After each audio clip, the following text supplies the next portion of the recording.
Uploaded a video to social media only to find out black bars on the screen or parts of your video cut off? The problem is usually the aspect ratio. Luckily, CapCut Mobile makes it easy to change your video's format for different platforms.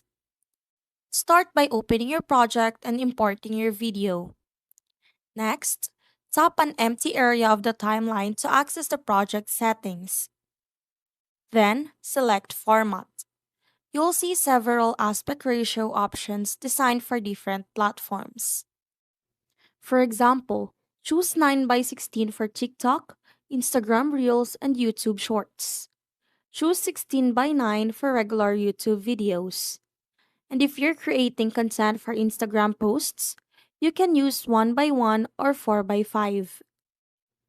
After selecting a format, you may need to reposition or resize your video so everything fits perfectly inside the frame.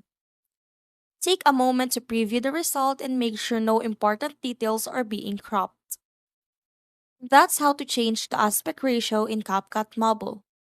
It's a quick adjustment that helps your videos look their best on every platform.